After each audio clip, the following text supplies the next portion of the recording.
సంపూర్ణ కార్తీక మహాపురాణము 6వ రోజు పారాయణము.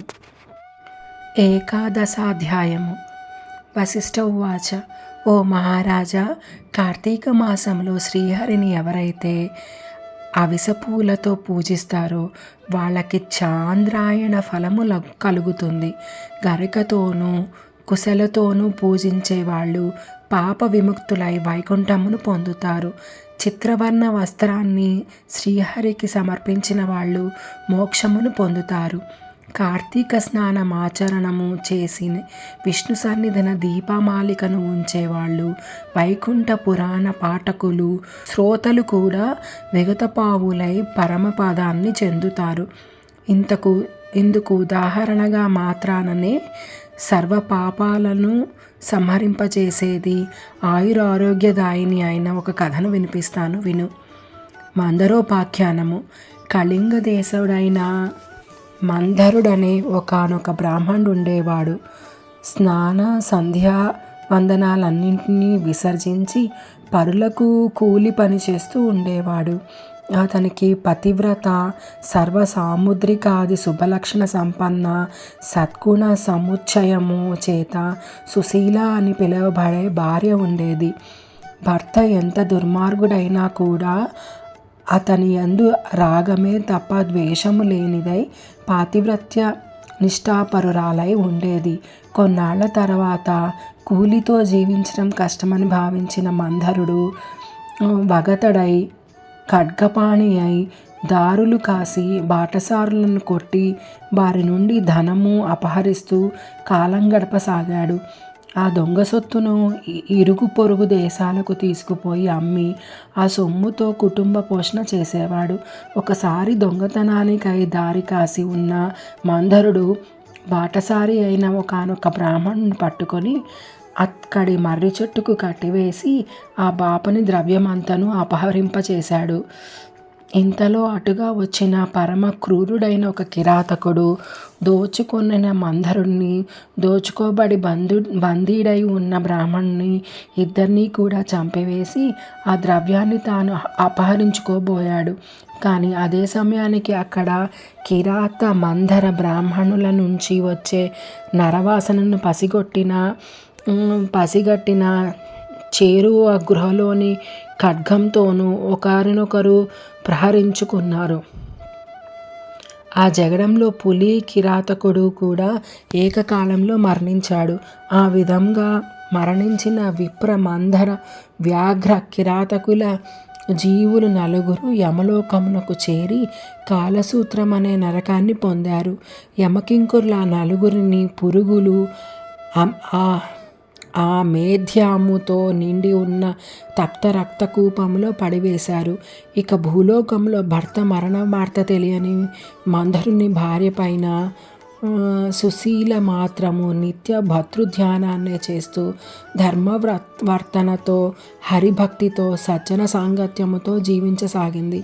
ఒకానొకడు నిరంతర హరినామ సంకీర్తన తత్పరుడు, సర్వలందునూ భగవంతుని దర్శించేవాడు, నిత్యానంద నర్తనుడు అయి ఒకానొక యతీశ్వరుడు ఈ సుశీల ఇంటికి వచ్చాడు. ఆమె శ్రద్ధాభక్తులతో అతనికి భిక్ష వేసి, అయ్యా, నా భర్త కార్యార్థి అయి వెళ్ళి ఉన్నాడు, ఇంట లేడు, నేనేకాకినై ఆయన ధ్యానంలోనే కాలంను గడుపుతున్నాను అని విన్నవించుకుంది. అందులో యతి అమ్మాయి, ఆవేదన పడకు, ఇది కార్తీక పూర్ణిమ మహాపర్వదినము. ఈరోజు సాయంకాలమును నీ ఇంట పురాణ పఠనాశ్రయానందులు ఏర్పాటు చెయ్యి.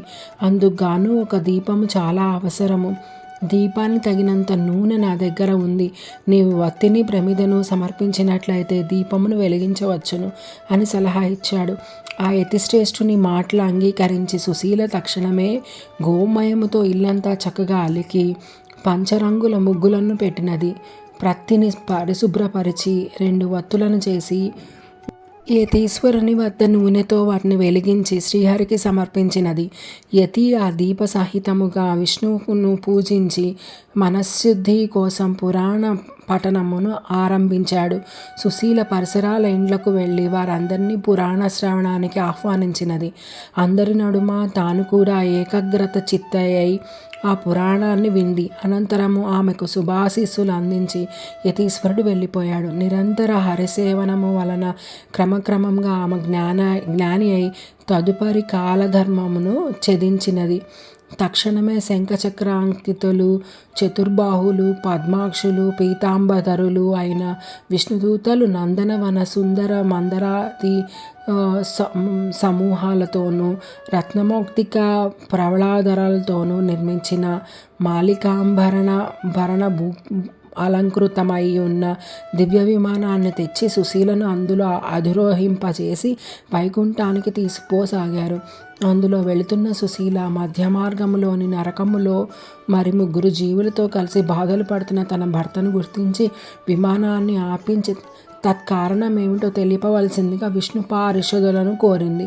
అందుకు వారు, అమ్మా, నీ భర్త అయిన ఆ మందరుడు విప్రకుల సంజాతుడై ఉన్నప్పటికీ కూడా వేదాచరణను విసర్జించి కూలి అయి మరికొన్నాళ్ళు దొంగ అయి దుర్మార్గ ప్రవర్తన వలన ఇలా నరకాన్ని అనుభవిస్తున్నాడు. అతనితో పాటే ఉన్న మరొక బ్రాహ్మణుడు మిత్రద్రోహి. మిత్రుడొకడిని చంపి అతని ధనముతో పరదేశాలకు పారిపోతూ నీ భర్త చేత బందీయుడయ్యాడు. అతగాడి పాపాలకు గాను అతడి నరకం పొందుతున్నాడు. 3వ వాడు కిరాతకుడు. బంధుడైన ఆ బ్రాహ్మణుని నీ భర్తని కూడా చంపివేసిన పాపానికి గాను ఇతడు నరకమునకు చేరవలసి వచ్చింది.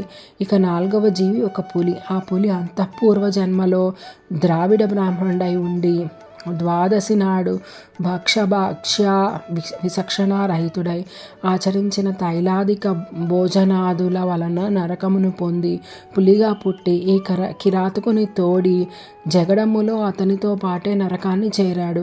ఈ 4 నరకయాతనలకు కారణాలు ఇవే తల్లి అని చెప్పారు.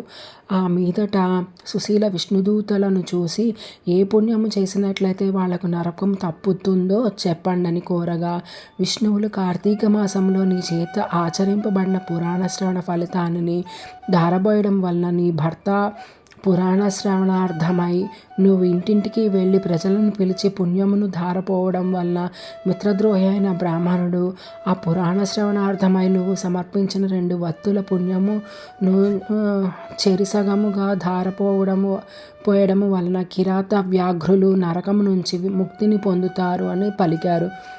అలా వాళ్ళు చెప్పినదే తడవుగా సుశీల ఆయా విధాలుగా తన పుణ్యాలను వారికి ధారపోయడంతో ఆ 4 నరకం నుండి విముక్తులే దివ్య విమానారూఢులై సుశీలను వివిధ రూపాలుగా ప్రశంసిస్తూ మహాజ్ఞానులు పొందే ముక్తి పదానికై తీసుకుపోబడ్డారు. కాబట్టి ఓ జనక మహారాజా, కార్తీక మాసంలో చేసే పురాణ శ్రవణము వలన హరిలోకమును తప్పనిసరిగా పొందుతారని తెలుసుకో. ఏకాదశోధ్యాయ సమాప్త. 11వ అధ్యాయము. 12వ అధ్యాయము. వశిష్ఠ ప్రవచనం. పునః వశిష్ఠుడు జనకునికి ఇలా చెప్పసాగాడు. ఓ రాజా, కార్తీక మాసంలో వచ్చే సోమవారము మహాత్యమును విని ఉన్నాను. ఆ కార్తీక సోమవారం ఎంత ఫలాన్నిస్తుందో అంతకంటే కార్తీక శని త్రయోదశి 100 రెట్లు, కార్తీక పూర్ణిమ 1000 రెట్లు, శుక్లపాడ్యమి 1,00,000 రెట్లు, శుక్ల ఏకాదశి 1,00,000 రెట్లు, ద్వాదశి లెక్కలేనంత అనంతమైన ఫలాలను అదనముగా ప్రసాదిస్తాయి. మోహము చేతనైనా సరే శుక్ల ఏకాదశి నాడు ఉపవసించి మరునాడు ద్వాదశి బ్రాహ్మణ్యయుక్తులై పారాయణ చేసేవాళ్ళు మోక్షాన్ని పొందుతారు. ఈ కార్తీక శుద్ధ ద్వాదశి నాడు అన్నదానమును చేసిన వారికి సమస్త సంపదలు అభివృద్ధి చెందుతాయి. రాజా, సూర్యగ్రహణ సమయములో గంగా తీరములో 1,000,000 మంది బ్రాహ్మణులకు అన్న సమారాధనము చేయడం వల్ల ఎంత పుణ్యము కలుగుతుందో అంత పుణ్యము కూడా కేవలం కార్తీక ద్వాదశి నాడు ఒక్క బ్రాహ్మణునికి అన్నము పెట్టడం వలన కలుగుతుంది. 1000 గ్రహణ పర్వాలు, 10,000 వ్యతిపాత యోగాలు, 1,00,000 అమావాస్య పర్వాలు ఏకమైనా కూడా ఒక్క కార్తీక ద్వాదశిలో 16వ వంతు కూడా చేయవని తెలుసుకో. మనకు ఉన్న తిథులలో పుణ్యప్రదాలైన తిథులు ఎన్నైనా ఉండవచ్చునుగాక, కానీ వాటన్నిటికంటే సాక్షాద్విషు ప్రీతికరమైన ఈ కార్తీక ద్వాదశి అత్యంత ఫలప్రదమని మర్చిపోకు. ద్వాదశి దానములు. ఏకాదశి నాడు రాత్రి యమముండగా కార్తీక శుద్ధ ద్వాదశి నాడు క్షీరసముద్రము నుండి శ్రీహరి నిద్రలేస్తాడు. అందువలన దీనికి హరిబోధిని ద్వాదశి అనే పేరు వచ్చినది. అటువంటి హరిబోధి నాడు ఎవరైతే కనీసం ఒక్క బ్రాహ్మణునికైనా అన్నదానము చేస్తారో వాళ్ళు ఇహములో భోగాను సేవనాన్ని, పరములో భోగశయనామ సేవనాన్ని పొందుతారు. కార్తీక ద్వాదశి నాడు పెరుగు అన్నదానం చేయడము సర్వోత్కృష్టమైన దానముగా చెప్పబడుతూ ఉంది.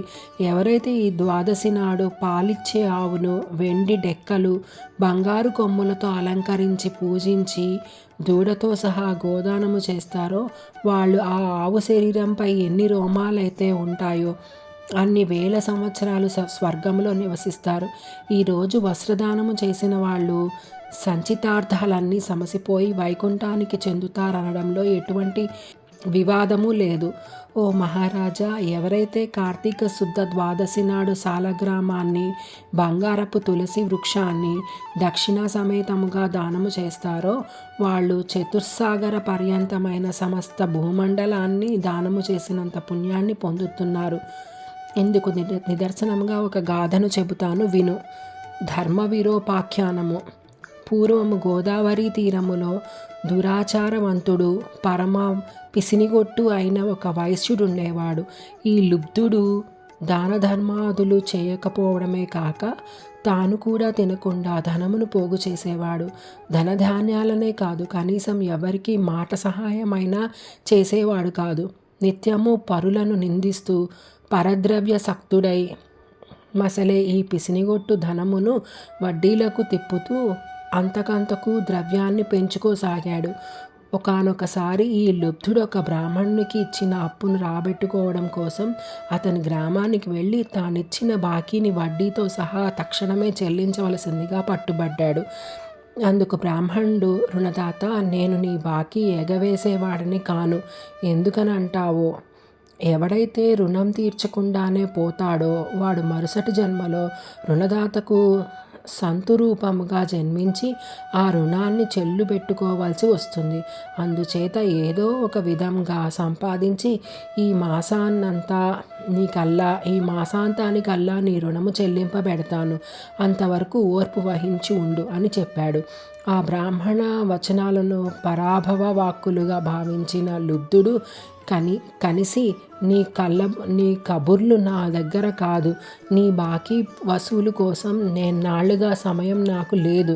మర్యాదగా ఇప్పుడే లేదా ఈ కత్తితో నిన్ను నరికేస్తాను అన్నాడు. యథార్థంగా ఆ సమయంలో ధనము లేదని, అప్పటికప్పుడు తాను అప్పు తీర్చలేనని చెప్పాడు విప్రుడు. మరింత మండిపడిన ఆ పిసినారి బ్రాహ్మణుని జుట్టు పట్టుకుని లాగి నేలకు పడదోసి కాలితో తన్ని అప్పటికీ కోపం తీరక కత్తితో ఒక వేటు పెట్టాడు. సింహం యొక్క పంజా విసురుకు లేడిపిల్ల చనిపోయినట్లుగా క్రోధోన్మత్తుడైన ఆ కోమటి కొట్టిన కత్తి దెబ్బకు బ్రాహ్మణుడు ప్రాణాలు కోల్పోయాడు. అంతటితో కోమటి హత్యానేరానికి గాను రాజు తనను దండిస్తాడనే భయంతో త్వరితముగా ఇంటికి పారిపోయి గుట్టుగా బ్రతకసాగాడు. బ్రతికినంత కాలం గుట్టుగా ఉండగలమే కానీ గుట్టుగా ఉన్నంత మాత్రం చేత ఎల్లకాలం బ్రతకలేం కదా. అదేవిధంగా ఆ కోమటికి కూడా ఆయువు తీరి మృతి చెందాడు. యమకింకరులు వచ్చి ఆ జీవుని నరకానికి తీసుకొని పోయారు. జనక భూపతి రురువుల అనే మృగాల చేత వాటి శృంగాల చేత పీడింప చేసే ఒకానొక యాతననే రౌరవం అంటారు. ఈ కోమటిని ఆ రౌరవం అనే నరక విభాగములో వేసి శిక్షించవలసిందిగా ఆజ్ఞాపించారు యమధర్మరాజు. కింకరులు ఆ ఆజ్ఞను అమలు చేయసాగారు. ఇక ఈ భూలోకములో ఆ లుబ్ధ వైశ్యుని కుమారుడైన ధర్మవీరుడనేవాడు మహాదాత పరోపకారి అయి పిత్రార్జితమైన అగణిత ధనరాశులతో ప్రజాశ్రేయస్సుకై చెరువులు నూతులు త్రవ్వించి తోటలు వేయించి వంతెనలను గట్టించి పేదలకు వివాహ ఉపనయనాదులు చేయిస్తూ యజ్ఞయాగాది క్రతువులను పీడలకు తన తరమ భేదరహితముగా అన్నదానాలు చేస్తూ ధర్మాత్ముడుగా పేరు పొందాడు. ఒకానొక నాడీ ధర్మవీరుడు విష్ణు పూజ చేసే సమయానికి త్రిలోక సంచారి అయిన నారద మహర్షి యమలోకము నుండి బయలుదేరి హరినామస్మరణం చేసుకుంటూ ఈ ధర్మవీరుని తావుకి వచ్చాడు. ముంగిలికి వచ్చిన మునిరాజు నారదుని చూసి ధర్మవీరుడు భక్త ప్రవర్తలతో ప్రణమిల్లాడు. అర్ఘ్యపాద్యాది వివిధ ఉపచారాలతోనూ నారదుని పూజించి, నారద, దేవర్షులైన మీరిలా మా భూవర్షానికి అందున నా గృహానికి విచ్చేయడం వల్ల నా జన్మ ధన్యమైనది. హే దివ్య ప్రభు, నేను నీ దాసుడను, నన్నేమి చేయమంటారో ఆజ్ఞాపించండి, ఏమి చెబితే అది చేస్తాను అని వినయపూర్వకముగా వేడుకొన్నాడు. అందుకు సంతసించిన నారదముని చిరునవ్వు ముఖము కలవారై, ధర్మవీరా, నా కోసం నువ్వేమీ చేయనక్కర్లేదు. నీ శ్రేయస్సుకై చెబుతున్నా. నా ఈ మాటల్ని శ్రద్ధగా విను. కార్తీక ద్వాదశి శ్రీ మహావిష్ణువునకు అత్యంత ప్రియమైన రోజు. ఆ రోజున చేసిన స్నాన, దాన, జప, తప ప్రభృతి కార్యాలన్నీ కూడా విశేషమైన ఫలితాన్నిస్తాయి. ధర్మవీర, సూర్యుడు తులారాశిలో ఉండగా కార్తీక ద్వాదశి ప్రాతస్నాతులై సాలగ్రామ దానము చేసిన వారు దరిద్రులు కానీ, ధనికులు కానీ, యతులు కానీ, వానప్రస్థులు కానీ, బ్రాహ్మణులు కానీ, క్షత్రియులు కానీ, వైశ్యులు కానీ, శూద్రులు కానీ, స్త్రీలే కానీ, వాళ్ళెవరైనా సరే జన్మాంతర కృత పాపాలను దహింప చేసుకున్న వాళ్లే అవుతారు. మరో ముఖ్యమైన విషయము చెబుతాను విను. నీ తండ్రి మరణించి యమలోకంలో పడరాని పాటలు పడుతున్నాడు. అతనికి నరకబాధ విముక్తి సంకల్పించి నువ్వు కార్తీక ద్వాదశి నాడు సాలగ్రామ దానము చెయ్యి. నారదుడు చెప్పిన విని నవ్వేశాడు ధర్మవీరుడు. పైపెచ్చు నారద మునీంద్ర, నా తండ్రి పేరున గో, భూ, తిల, సువర్ణాది దానాలెన్నో చేశాను. వాటి వల్ల వెలువరింపబడిన నరకయాతన కేవలం సాలగ్రామం అనే పేరు కలిగిన రాతిని దానము చేస్తే సాధ్యమవుతుందా? అయినా ఆ సాలగ్రామం అనే రాయి ఎందుకు ఉపయోగపడుతుంది? తినడానికి పనికిరాదు, అలంకారానిక, నవరత్నాలలోనిది కాదు. ఏ రకంగానూ ఎవరికీ కూడా పనికిరాని దానిని నేనెందుకు దానం చేయాలి? రాతిదాతకు కీర్తి ఉండదు, ఆ దానమును పట్టిన వానికి సుఖము ఉండదు. కాబట్టి ఆ సాలగ్రామ దానమును నేను చెయ్యను అన్నాడు. నారదుడెంత నయముగా చెప్పినా కూడా ధర్మవీరుడు తన మూర్ఖత్వాన్ని వదలనే లేదు. సాలగ్రామ దానానికి అంగీకరించను లేదు. అంతటితో నారదుడు అంతర్ధానం అయిపోయారు. మరికొంతకాలానికి ధర్మవీరుడు మరణించాడు. గౌరవనీయులు, సర్వహితాత్ములు అయిన పెద్దల మాటలను పాటించని పాపానికి సాలగ్రామ దానము చేయకపోవడం వలన నరకగతుడై అనంతరము 3 మారులు పులిగాను, 3 మార్లు కోతిగాను, 5 సార్లు ఆంబోతుగాను, 10 పర్యాయాలు స్త్రీగాను జన్మించి వైధవ్య పీడను పొందడం జరిగింది. పునః 11వ జన్మలో కూడా ఒకానొక యాచకునికి పుత్రునిగా జన్మించవలసి వచ్చింది. పూర్వకర్మ వలన పెండ్లి కుమారుడు అనతి కాలంలోనే మరణించడంతో ఒక్కగానొక్క కూతురికి కలిగిన వైధవ్యానికి చింతించి ఆ యాచక బ్రాహ్మణుడు జ్ఞానదృష్టి చేత తన కూతురి పూర్వకర్మ గత పాపాలన్నీ తెలుసుకున్నవాడే ఆ విషయాన్ని ఆమెకు సవిస్తరంగా చెప్పి కార్తీక సోమవారం నాడు వేదోక్త విధిగా జన్మార్జిత పాపనాశనమైన సాలగ్రామాన్ని దానాన్ని చేయించారు. ఆ పుణ్యఫల ప్రాప్తి వలన మరణించిన పెండ్లి కొడుకు పునర్జీవితుడయ్యాడు. ఆ దంపతులు ఇహజీవితాన్ని ధర్మకామ సౌఖ్యాలతో గడిపి కాలాంతరమున స్వర్గమున చేరి పుణ్యఫలాన్ని అనుభవించారు. తదుపరి ధర్మవీరుడు 23 జన్మగా ఒక బ్రాహ్మణుని ఇంట శిశువుగా పుట్టి పూర్వజన్మలో చేసిన మహత్వపూర్వక సాలగ్రామ దాన పుణ్య విశేషం వలన జ్ఞాని అయి ప్రతి వర్ష ప్రయుక్త కార్తీక సోమవార పర్వదినాలలో సాలగ్రామ దానాన్ని ఆచరిస్తూ ఆ పుణ్యఫలముగా మోక్షప్రాప్తుడయ్యాడు. ఇతగాడి సాలగ్రామ దాన మహాపుణ్యము వలన రౌరవగతుడైన ఇతని తండ్రి కూడా నరకము నుండి విముక్తుడయ్యాడు. కాబట్టి జనక మహారాజా, కార్తీక మాసములో సాలగ్రామ దానము చేత విష్ణు సంప్రీతుడై విశేష పుణ్యాన్ని కల్పిస్తాడని ధృవపరుచుకో. ఎంతటి పాపానికైనా సరే కార్తీక మాసంలో సాలగ్రామ దానమును చేయడమే సర్వోన్నతమైన ప్రాయశ్చిత్తము. ఇంతకు మించిన ప్రాయశ్చిత్తం మరొకటి లేదు అనడంలో ఏమాత్రము అతిశయోక్తి లేదు. ఏవం శ్రీ స్కాంద పురాణాంతర్గత కార్తీక మహాత్యే ఏకాదశ ద్వాదశాధ్యౌ సంపూర్ణం. 6వ రోజు పారాయణం సంపూర్ణం.